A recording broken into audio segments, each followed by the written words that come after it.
here represents a cross section in terms of an area. So you all know that how to get an area by going around with a P line. So you do a P line around something, enclose it, list it, and it shows you the area. I think you would have done that with Ingrid with your civil drawings, I think. So that's easy enough to find the area of the cut and the area of the fill, right? So you're going to be doing slices through or sections through and working out the areas in each case. That's cool. One mark for drawing that on the board with the areas beside each one of those sections.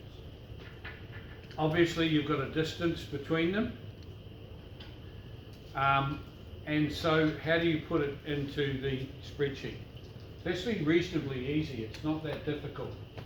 One thing you need to note is that wherever you start from, that becomes a zero, and you always got to put these two zeros in there.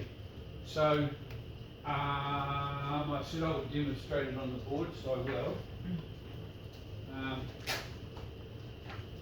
What have I done? There it is. We'll do it over here. So here's your lovely drawing of your platform, and your fill is going to be quite a bit bigger than your cut. Your cut might only go out like that. And I joked about that being butterfly wings and the butterfly going into the sun. Remember that 2 weeks ago? Okay. What I'm wanting you to do is to take your first cross section through here. And someone's going to tell me that's wrong already. You never put that bit in. So I hope that you don't do that on the proposed plan. You only have a flag each end. So the first cross section is going to be actually 0, which will be this one here. Now don't worry about the chainage at the moment, because the chainage for you won't be 190, it'll be 0. The reason why that chainage is 190 is because it's along a road, and you're very rarely going to have a road starting at 0. Like take State Highway 1 for example, starts way down in where my cousins come from, down in the South Island, and a place called Bluff, and goes all the way up to the tip of the North Island, a place called Cape Reinga. And that is probably closing in on 1,000 kilometres, somewhere between 600 and 1,000, or 800 and 1,000. And so when they repair a bit of State Highway 1, and you've all been on State Highway 1 and you've all seen them with their cones, and probably some of your classmates out there doing some of the work too, they always start at the chainage. And the chainage could be, let's say it's 1,000 kilometres long. The chainage might be 623 kilometres, 0.24 or something like that. And that would be the first one up there. Even just if they did some tar sealing in your road, for example, your local road, and they started at house number 10, and they finished at house number 24, that also would have a chainage on it as well. So whenever you're talking volumes or roads, there's a very high likelihood that that first number isn't 0. So don't be confused by it. I've tried my best to confuse you in the test because I play around with that first number, alright? Just because I can, and because that's what you're going to have to get your head around if you're going into the workforce. In this case, when you're doing the first section, it'll be 0. So that's easy. There's your first start point. Then you have already got one that goes through here, because that'll be section AA or BB depending on what you call it. And there'll be a last one that goes through here, the tip of that. Now they're very easy to put in, those two. That one is going to be your last one, and that'll actually be 0 cut, 0 fill. And the first one will be 0 cut and 0 fill. In this case of the road, it's a bit different. There's a little bit of fill in there. So don't get confused by that. This is only me explaining that sheet and what you need to do for your assignment. So we've got 1, 2, 3. I expect at least one more going through here. One more going through here. One more going through here. One more going through here. And here's the golden marks. I want one that goes through there and through there. Now, I've already demonstrated to you how to do the one in the middle. And we put the platform on, and then we put this on, and we put that on. That was 1 to 1, that was 1 to 2. Easy. We put a P line around it, and we've got an area. P line, area. That's that one. The end one, this one, the in-between ones may be very different to that. What are these ones going to look like? Well, they're going to look, this is your only clues, they're going to look sort of something like this.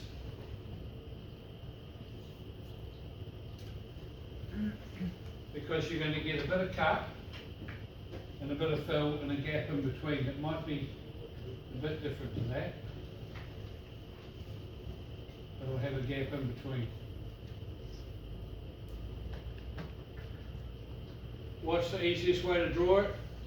Do it on a whole contour. Because that line there will determine, that's a whole contour that you're going through there. That'll be the contour height there. And if you're going through another contour over there, that'll be the contour height there. And you only need to use the bow slopes on the side. Okay, so you're going to do, let's say, 1, 2, 3, 4, 5, 6, 7. Somewhere between 7 and 9 cross sections. Each one of these, I want you to put the area on the top of them.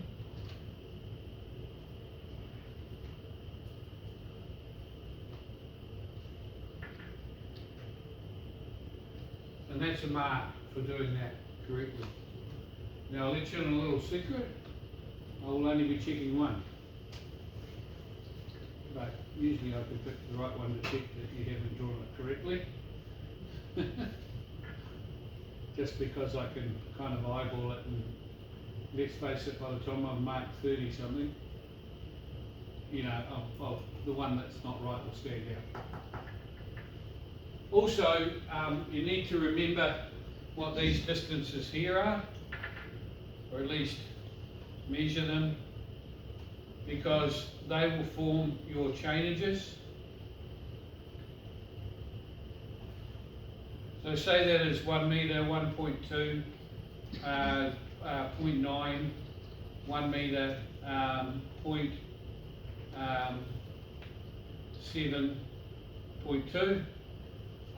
Well, they will be in this column here, the interval. That's the chainage, that's the interval. To get an idea of what the difference between the two is, if I was to walk into the city right now, as I'm going past them, right, oh, it's 10 metres, 20 metres, 30 metres, you can hear me way in the distance, 120 metres, 4 kilometres, whatever, that is the chainage, because I'm adding it up as I'm going along. An interval is quite simply the distance between each time I was yelling out a number. Is that pretty straightforward?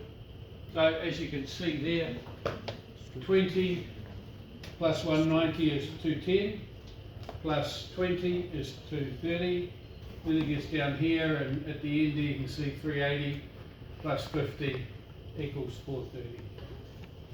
Now the cool thing is, if you put that, the two areas and the interval in there, this spreadsheet goes brrrr and gives you a number at the bottom.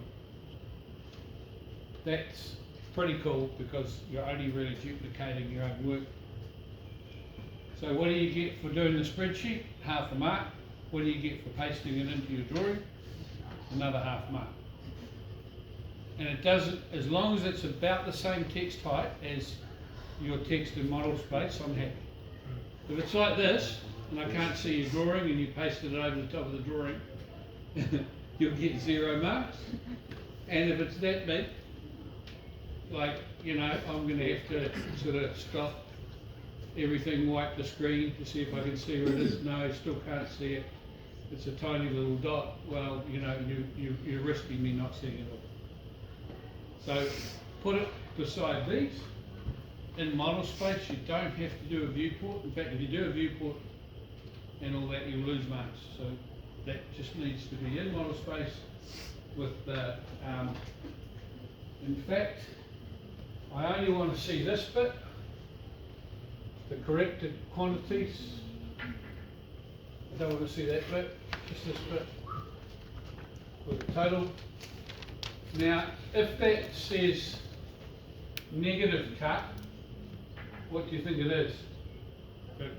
Bill, exactly. No, sorry, no, half mark, whoever did that. I said this. So, yeah, and I just want to see that column over here, about that size, corrected quantities.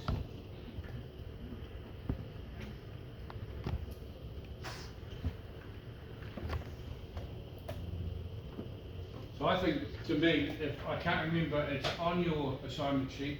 I think it's 3 marks, don't quote me, might be 2, pretty sure it's 3. Easiest 3 marks you're going to get off me. It's almost something, but you've got to do your contours in here first on the butterfly wing, or else you've not got much show of being able to do that properly. I do sheet 1 on everybody's. You know why? Because if I find out that your one of those is not right according to your drawing, I'm starting to think where you got it from. Because it is very easy to go cut and paste from your friends and go, oh look, I've done the quantities right. And the other thing is that students get very, they get confused because they think that these numbers and these numbers here should be the numbers at the very end, but they're not. This calculation sheet I'm going to go over in a few minutes. Now also this will be in the test, just to add a wee bit more weight to it. I'll be asking you questions from that in the test. So I might say, for example, how's an N ratio found? Or how do you find the final corrected quantities? Or what is the average sum of the end areas? Which I'm about to go over now, okay? Now this sheet here is on Moodle. I want you to save it somewhere, even if you put it in downloads just for the moment. Open it up, and we'll use colours because I think it's the best way of explaining it. Most of you are probably, well, I'm making an assumption here. My father once said, never make an assumption, son, that, you know, that you're the one making the umption, but you're also making the ass as well out of yourself. So, yeah, don't necessarily make an assumption, but I will say most of you probably know what some basic coding is on Excel, but I'll go over it anyway, and I'll show you. There is a bit of coding in here that's come from the world mathematician champion. So that's pretty cool. You can say that with hand on heart. He's actually written most of the software for 12D, and that's where the code came from into this. It's actually in Civil 3D as well. So it's both of the main programs used in Auckland embedded in this little bit of coding in here. So how does the spreadsheet work? Okay, well, first of all, we've already gone over this, but I'll say it again. These, they can start anywhere. They can start from 0 to 1 million, whatever, and they are changes along the road. So they're accumulative distances, I guess, is the best way of putting it in English. These are the cut or the fill, whether you get a 0 or you get a number. You put it in here, in each of those columns. And really, you can't be much more basic than that in terms of easiness. The average sum of the end area, well actually, if you think back to this morning's lecture, it was area 1 plus area 2 divided by 2. Yeah. That's your average sum of the end area. So if you get that question in the test, it's pretty straightforward.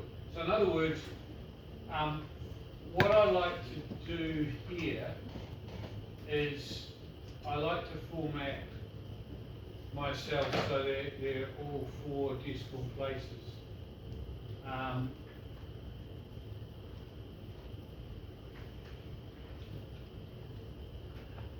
You'll see why in a minute. Right. So this is, for example, the fill, and over here, the average sum of the end fill. If you look up the top, it's D8 plus D7, so the previous one. You add those two up and divide it by 2 to get that number there. Let's do a cut. That one there, different colour, is equal to the previous one plus the change that we're on, divided by 2. Pretty straightforward. The interval we've talked about. The interval is the distance between 2 of the changes. So that interval there is equal to the distance between 2 of the changes. You would think that that would actually be part of the formula, but it isn't. We've actually got to put that in. Quantities. Well, if we do a quantity now, the quantity is equal to G7 times I7. So let's look at, say, this quantity here. That is going to be equal to G7 times I7. So it's the interval times the average sum of the end area. Now that is where we got to in about the year 1930. That was their best calculation guess at the volume. And of course then along came the correction factor, or the prismoidal correction factor. In order to get that, we need to find an end area ratio first. So the end area ratio is probably the most confusing of the lot. There it is there. Can anyone break that code? If C11 is less than C12, then C11 is divided by C12, or C12 is divided by C11. For half a mark, can someone tell me what that means? I personally don't know myself, so it's going to be pretty hard to tell. Can you repeat the question? You don't know, it's the answer, purple monkey. It's up there on the top. It's the question's up there in the formula. I divided by About condition. C I didn't quite hear all that or piece it together, but, I think a bit of a desperation dive at a half a mark there going on. I'll tell you what, when you come up for here, I'll tell you the answer. And it's to do with ratios and not Shakespeare's ratio, which I hated. 0.82. A ratio, that's her ratio. A ratio is always less than 1. 6.9850 divided by 7 So what happens here is What was the yeah, I've got a bit of an echo going on in the room, I'll on the ratio for just tune it down a bit. C11? Did it? C11. So it's like the ratio of the average sum of Some of n, the areas. so and the n areas. So you go, if we consider the 12th line, we go 6.950 divided by the 7.650.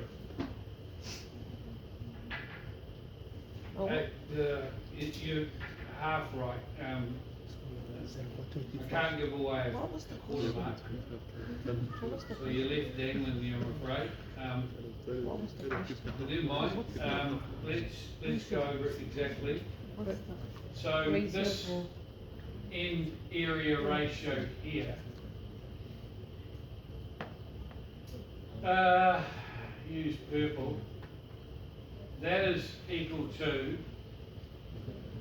C11,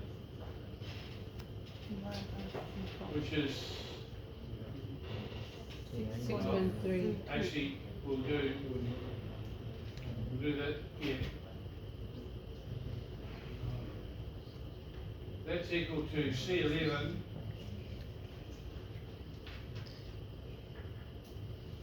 divided by C12.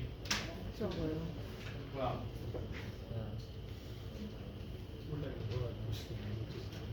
However, what that means, that formula, is that if C11 is bigger than C12, then we put C12 on the bottom, so that it makes the number less than 1. If C11 is greater than less than C12, then C11 goes on the bottom. Alright, so the little number is always on the top, which is the exact opposite to carrying fruit through customs, and all of a sudden those great big custom officers jump on top of you, right? Try it one day, I dare you to. Come back to New Zealand and start eating a banana as you come through customs.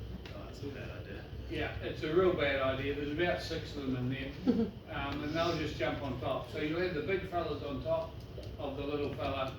That's the exact opposite to what I'm trying to explain. The little fella is always, oh, it could be fella, is always on the bottom, top. So it's that opposite to bullying at school as well. I think I like the customs idea better. How do I know? Well, actually I got in trouble with customs once, and they are big fellas. My 15-year-old daughter was having a bit of a spat at me, like they do at that age. And they asked her whether she packed her bags or not. And she said, no, he did, and took off through customs without me. And I started trying to explain very nicely that I didn't pack a bag, that she packed it. She's just having a wee bit of a shitty at the moment. And as I raised my voice, more and more of these big customs guys started arriving. So I decided in the last minute, about 5 of them, it was better to shut up. So, yeah, I probably do the same with every bit of fruit that comes through the airport. And I don't really know why I'm telling this story, yes I do. N ratios are always little one on top of big one. Let's try the next one. The N ratio of 0 is Oh, yeah, there we are, that one divided by that one.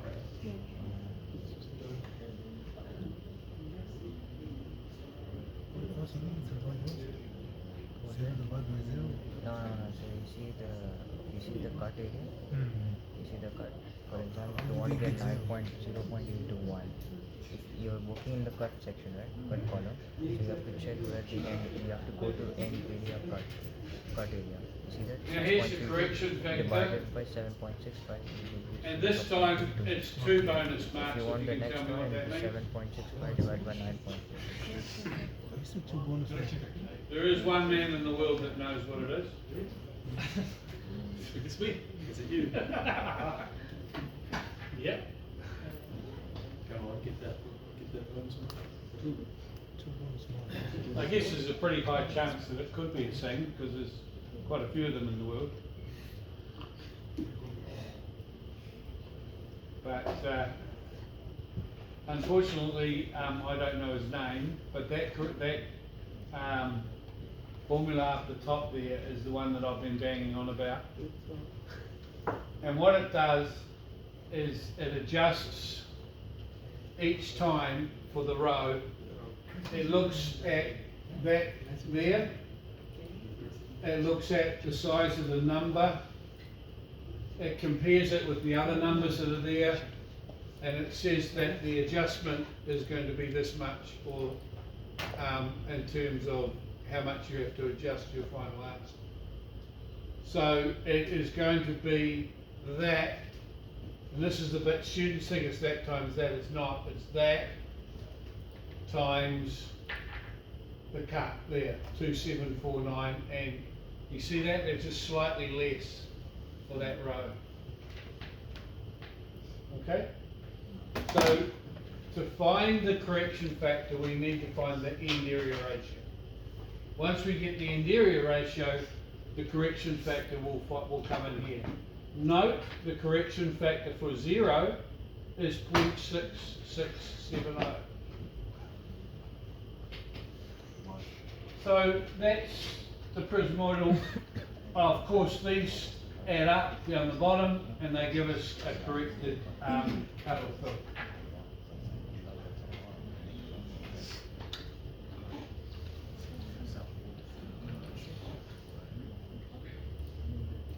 So that sheet should be available on Moodle for you all to colour code or do what you like with it. Take it with you. If you manage to sell it to anybody, I want half the profit.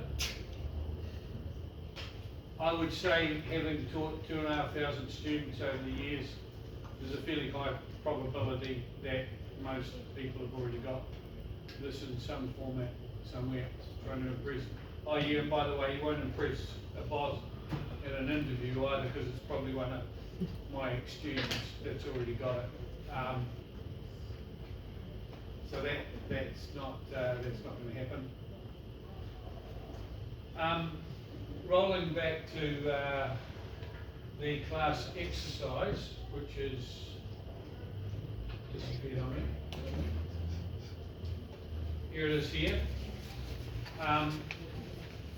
This should also be there. So what it is a housing development, and there's the numbers there up the top, and the answer is down the bottom, which is the same as what I had on the board before. So what you would need to do if you wanted to practice doing this is to make that a blank sheet. Keep the formulas in there, just delete the numbers that are there. Put that first row down here, second row down there, third row down there. Work out the changes and put them in, and the answer will flow across.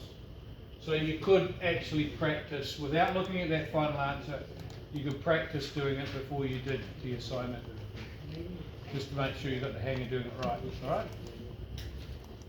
Fine, it should equal that.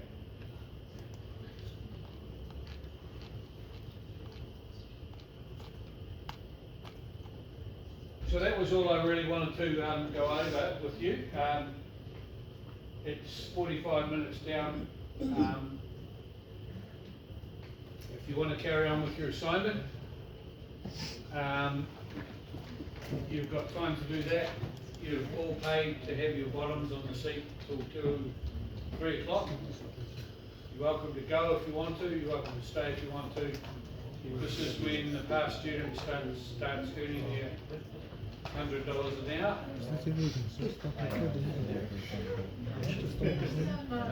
No? Oh, you've obviously not got the same way